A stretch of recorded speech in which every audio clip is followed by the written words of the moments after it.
Hello friends, हमारे YouTube channel take solution में आपका एक बार फिर से स्वागत है। फ्रेंड्स, जीएसटी के अंदर एक नई इंस्ट्रक्शन इशू किया गया है। उस इंस्ट्रक्शन में क्या बोला गया है? Standard operating procedure for scrutiny of returns for financial year 1920। मतलब अब स्क्रूटनी जो होगी, जीएसटी की स्क्रूटनी होगी, वो एसओपी प्रोसीजर के अकॉर्डिंग होगी। ऐसा नहीं कि हर स्टेट के अधिकारी, हर स्टेट के ऑफिसर्स अलग अलग स्क्रूटनी करें। इसके लिए ऑल ओवर इंडिया के लिए, पूरे इंडिया के लिए गवर्नमेंट ने क्या किया कि एसओपी प्रोसीजर इशू कर दिया कि सभी प्रॉपर ऑफिसर को, सभी स्टेट के प्रॉपर ऑफिसर इस एसओपी प्रोसीजर को फॉलो करके स्क्रूटनी करेंगे, रिटर्न की स्क्रूटनी करेंगे। अब इसमें क्या इन्होंने बोला? इन्होंने पहले एक इंस्ट्रक्शन लाया था, इंस्ट्रक्शन नंबर 2/2022, जो 22 मार्च 2022 को आया था। उसमें 17, 18 और 18-19 के लिए स्क्रूटनी की बात करी गई थी कि किस गाइडलाइन से स्क्रूटनी की जाएगी 17, 18 और 18-19। तो उसमें बताया गया था कि गाइडलाइंस दी गई थी कि इस गाइडलाइंस के अकॉर्डिंग स्क्रूटनी की जाएगी। इसके बाद नया इंस्ट्रक्शन इन्होंने लाया, इंस्ट्रक्शन नंबर 2/2023। Instruction number 2/2023। इस इंस्ट्रक्शन में बोला इन्होंने कि अब हम 19-20 की स्क्रूटनी करेंगे और उसमें एसओपी प्रोसीजर बनाएंगे। उस एसओपी प्रोसीजर के अकॉर्डिंग ऑफिसर्स स्क्रूटनी करेंगे। और इसमें स्क्रूटनी के लिए क्या इन्होंने बोला, इनको कैसे पता चलेगा किन लोगों की स्क्रूटनी करनी है? अब इन्होंने बोला कि किस प्रकार स्क्रूटनी करनी है, किन किन पर्सन को स्क्रूटनी करनी है, कौन से पर्सन स्क्रूटनी के लिए लायबल होंगे। तो इनका एक सिस्टम है, डीग्राम, डीजी सिस्टम है, जो इन्फॉर्म करेगा इनको कि स्क्रूटनी किन की करनी है, कौन सी रिटर्न की स्क्रूटनी करनी है। तो उसके लिए उन्होंने वर्क फ्लो बनाया है, उस वर्क फ्लो के हिसाब से स्क्रूटनी की जाएगी। और इनका डीजीग्राम सिस्टम है, वो सिस्टम बताएगा, इन्फॉर्म करेगा प्रॉपर ऑफिसर को कि कौन से ऐसे रजिस्टर्ड पर्सन हैं जिनकी ज़रूरत है स्क्रूटनी करने की, उनकी रिटर्न्स में कुछ गड़बड़ियां हैं, इसलिए उन्हें सिलेक्ट किया जाएगा। और ये सिलेक्ट कौन करेगा? इनका सिस्टम करेगा, डीग्राम सिस्टम। और इनका डीग्राम सिस्टम है, वो डीग्राम सिस्टम इन्फॉर्म करेगा प्रॉपर ऑफिसर को कि कौन से ऐसे रजिस्टर्ड पर्सन हैं जिनकी रिटर्न गड़बड़ है, उन्होंने रिटर्न में गड़बड़ कर रखी है, तो उनकी रिटर्न की स्क्रूटनी की जाए। तो ये इन्फॉर्मेशन कौन देगा? इनका डीजी सिस्टम देगा। और उस पर्सन को, उस रजिस्टर्ड पर्सन को नोटिस भेजा जाएगा। अब नोटिस कौन से फॉर्म में भेजा जाएगा? तो नोटिस भेजा जाएगा ASMT 10। नोटिस का फॉर्म जो रहेगा ASMT 10 का रहेगा, जो स्क्रूटनी का फॉर्म होता है सेक्शन 61 रूल 99 के अंदर। तो उस फॉर्म के अंदर, ASMT 10 के अंदर आपको नोटिस भेजा जाएगा और आपको रिप्लाई देना है। तो आपके लिए ASMT 11 फॉर्म है, जिस फॉर्म में आप रिप्लाई दे सकते हैं। अगर आप रिप्लाई दिए और आपका रिप्लाई सेटिस्फैक्ट्री होता है तो ASMT 12 इशू कर दिया जाएगा, जो ऑर्डर पास कर दिया जाता है प्रॉपर ऑफिसर के द्वारा। और अगर आपका रिप्लाई सेटिस्फैक्ट्री होता है, प्रॉपर ऑफिसर के द्वारा एक्सेप्टेबल होता है, तो आपका केस ड्रॉप कर दिया जाएगा। और अगर आपका रिप्लाई प्रॉपर ऑफिसर के द्वारा एक्सेप्टेबल नहीं होता है तो आपके अगेंस्ट में सेक्शन 73 और सेक्शन 74 में डिमांड इनिशिएट कर दिया जाएगा और शो कॉज नोटिस दे दिया जाएगा सेक्शन 73 और 74 में, जो कि नॉन फ्रॉड और फ्रॉड के केस में दिया जाता है। उस सेक्शन के प्रोसीजर आपके ऊपर चला दिया जाएगा। इसके अलावा इन्होंने क्या बोला है? इसके अलावा इन्होंने प्रॉपर ऑफिसर को बोला है कि प्रॉपर ऑफिसर आपको जो है 1 महीने में मिनिमम 4 GSTN को स्क्रूटनी करनी ही करनी है। प्रॉपर ऑफिसर को यहाँ टारगेट दिया जा रहा है। तो क्या बोला इन्होंने? The proper officer shall conduct scrutiny of returns pertaining to minimum of 4 GSTN per month. मतलब पर मंथ 4 GSTN की मिनिमम स्क्रूटनी करनी ही करनी है प्रॉपर ऑफिसर को। Scrutiny of returns of 1 GSTN shall mean scrutiny of all returns pertaining to a financial year for which the set GSTN has been selected for scrutiny. मतलब आपको जो select किए गए हैं डीजी सिस्टम के द्वारा, dgram system के द्वारा जो व्यक्ति सिलेक्ट किए गए हैं, जो रजिस्टर्ड पर्सन सिलेक्ट किए गए हैं स्क्रूटनी के लिए, उनमें से 4 मैंडेटरी है आपको कि 4 GSTN, 4 रजिस्टर्ड पर्सन को आपको स्क्रूटनी करनी ही करनी है। 1 महीने में 4 व्यक्ति को आपको स्क्रूटनी की नोटिस देनी ही देनी है। ऐसा प्रॉपर ऑफिसर को यहाँ पे टारगेट दिया जा रहा है कि प्रॉपर ऑफिसर आप मिनिमम 4 GSTN को स्क्रूटनी करोगे। आपको मैंडेटरी है 4 GSTN की स्क्रूटनी करना। अब जो है स्क्रूटनी का फ्लो चार्ट इन्होंने बनाया है, उस फ्लो चार्ट में देख लेते हैं कि क्या इन्होंने फ्लो चार्ट दिया है और किस हिसाब से स्क्रूटनी की जाएगी। तो इन्होंने फ्लो चार्ट में बोला है कि आप जो है सिलेक्ट करे जाओगे, मतलब रजिस्टर्ड पर्सन वैसे रजिस्टर्ड पर्सन होंगे जिनकी स्क्रूटनी की जाएगी। उनका स्क्रूटनी में केस कैसे आएगा, तो उनके लिए D-ग्राम सिस्टम जो है वो सिलेक्ट करेगा।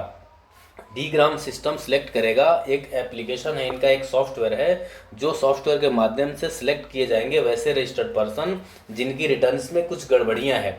तो ऐसी गड़बड़ियां होगी तो उन पर्सन की स्क्रूटनी की जाएगी और टाइम टू टाइम इनका सॉफ्टवेयर क्या है अपडेट देता रहेगा, प्रॉपर ऑफिसर को अपडेट देता रहेगा कि प्रॉपर ऑफिसर ये पर्सन जो है, ये रजिस्टर्ड पर्सन की रिटर्न्स में ऐसी गड़बड़ियां पाई गई है, आप इस पर्सन को नोटिस इशू कर दो, और उस पर्सन की नोटिस इशू कर दी जाएगी। इसके लिए विद इन 7 डेज में जैसे ही सिस्टम इनका सिलेक्ट करके देगा, 7 दिन के अंदर आपको उसका डिसीजन लेना है और आपको नोटिस के लिए ASMT 10 इशू करना है, ASMT 10 फॉर्म इशू करना है आपको।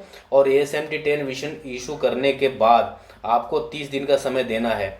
जैसे ही ASMT 10 इशू किए तो यहाँ बोला गया है कि ASMT 10 इशू करने के बाद टैक्स पेयर को, रजिस्टर्ड पर्सन को आप 1 महीने का समय दो रिप्लाई देने के लिए। और रिप्लाई किस फॉर्म में देना है, ASMT 11 में देना है। पहले क्या होता था, अभी तक होता है किसी नोटिस में क्या होता है, ASMT 10 में प्रॉपर ऑफिसर किसी में 15 दिन का समय दे देते हैं, किसी में महीने भर का समय दे देते हैं। लेकिन यहाँ बोला गया है कि आप जो है रजिस्टर्ड पर्सन को, जिनको आप नोटिस दे रहे हो ASMT 10, उन पर्सन को आप 1 महीने का समय दोगे रिप्लाई देने के लिए। तो यहाँ पर बोला गया है कि 1 महीने का समय दोगे आप रजिस्टर्ड पर्सन को रिप्लाई देने के लिए। और अगर ASMT 11 में रजिस्टर्ड पर्सन जो है रिप्लाई दे देता है विद इन 30 डेज, तो वो क्या किया जाएगा, ASMT 12 इशू कर दिया जाएगा, ASMT 12 इशू कर दिया जाएगा। और ASMT 12 क्या है, ASMT 12 जो है ऑर्डर पास कर दिया जाता है कि अगर आपका जवाब जो है, आपने जो रिप्लाई दिया वो अगर प्रॉपर ऑफिसर के द्वारा सेटिस्फैक्ट्री हो जाता है, एक्सेप्टेबल हो जाता है, तो उसके अगेंस्ट कोई भी एक्शन नहीं लिया जाता है, इस बात का ऑर्डर इशू कर दिया जाता है। वो फॉर्म का नाम होता है ASMT 12। उस ऑर्डर में लिखा जाता है कि no any further action to be taken, ऐसा वर्ड लिखा जाता है कि आगे कोई फर्दर एक्शन नहीं लिया जाएगा। अगर प्रॉपर ऑफिसर को लगता है कि आपने रिप्लाई नहीं दिया, या तो आपने रिप्लाई दे दिया, या तो प्रॉपर ऑफिसर को लगता है कि आपने रिप्लाई नहीं दिया, तो रिप्लाई नहीं देने के कारण आपकी प्रोसीजर जो है 73 और 74 में चला दी जाएगी। नॉन फ्रॉड और फ्रॉड का केस लगा दिया जाएगा। और आपने जो रिप्लाई दिए वो रिप्लाई से प्रॉपर ऑफिसर जो है सेटिस्फाइड नहीं हो रहा है, एक्सेप्टेबल नहीं है प्रॉपर ऑफिसर, तो यहाँ क्या बोला इन्होंने, but initiation of appropriation action for determination of the tax and other dues under section 73 और 74 in case where reply is furnished by the registered person but the same is not found acceptable by the proper officer। मतलब आपने जो reply दिया वो reply अगर proper officer के द्वारा acceptable नहीं होता है तो उस केस में भी 73 और 74 की कार्रवाई कर दी जाएगी आपके ऊपर। तो आपको ये ध्यान रखना है कि आपको रिप्लाई जो भी दे रहे हैं तो रिप्लाई अपना प्रॉपर रिप्लाई बना करके दें, अपना फैक्ट्स जो है, अपना फैक्ट्स पूरा तैयार करके रिप्लाई बनाएं, अपना ग्राउंड बना करके रिप्लाई दें, ताकि प्रॉपर ऑफिसर को लगे कि आपने जो रिप्लाई दिया है वो जेन्युइन है। अगर आपने रिप्लाई जेन्युइन नहीं दिया तो प्रॉपर ऑफिसर के द्वारा एक्सेप्टेबल नहीं होगा और आपका केस ड्रॉप नहीं किया जाएगा और आपके अगेंस्ट में सेक्शन 73 और 74 की कार्रवाई कर दी जाएगी। इसके अलावा अगर प्रॉपर ऑफिसर को लगता है कि कोई बड़ा मामला है, एंटी एविजन का मामला है, मतलब इन सब से हटके बहुत बड़ा मामला आपके केस में लगता है, आपकी रिटर्न्स में बहुत ज़्यादा गड़बड़ी लगती है, तो क्या किया जाएगा, आपके अगेंस्ट में सेक्शन 65 और सेक्शन 66 और सेक्शन 67 की भी कार्रवाई की जाएगी। अब यहाँ सेक्शन 65 किस चीज़ के बात करता है, सेक्शन 65 बात करता है कि अगर आपकी रिटर्न्स में कुछ गड़बड़ियाँ पाई गई तो हम आपका जो है ऑडिट करा देंगे। और अगर प्रॉपर ऑफिसर को लगता है कि और उससे भी ज़्यादा बड़ी गड़बड़ी कर रखी है आपने, तो आपके अगेंस्ट में सेक्शन 66 का भी प्रोसीजर चला दिया जाएगा। और सेक्शन 66 में क्या बोला गया है कि हम आपका स्पेशल ऑडिट करा देंगे। सेक्शन 67 जो है वो सेक्शन 67 जो है कहता है कि अगर हमें लगा कि आपके बिजनेस प्रेमाइसेस पे भी वेरिफिकेशन करने की ज़रूरत है, आपने ऐसी कोई गड़बड़ी कर रखी है कि आपका स्टॉक मैच नहीं हो रहा है या और भी ऐसी कोई गड़बड़ी लग रही है प्रॉपर ऑफिसर को, तो आपके प्रेमाइसेस पे भी आकर के वेरिफिकेशन कर सकते हैं। तो आप इस चीज़ को ध्यान रखिएगा। आपके अगर रिटर्न्स में ऐसी कोई गलती है और आपके पास कोई नोटिस आते हैं तो आप बिल्कुल रिप्लाई आपको देना है। ऐसी गलती आप ना करें कि आपके पास नोटिस आए तो आप कोई रिप्लाई नहीं दिए। अगर आपने रिप्लाई नहीं दिए तो आपके अगेंस्ट में कार्रवाई कर दी जाएगी। और अगर आपकी रिटर्न की स्क्रूटनी सेक्शन 65 या सेक्शन 66 या सेक्शन 67 में आ जाता है, अगर स्क्रूटनी इन तीनों सेक्शन में आपकी हो जाती है तो आपके लिए बहुत ही बड़ा मुश्किल हो जाएगा।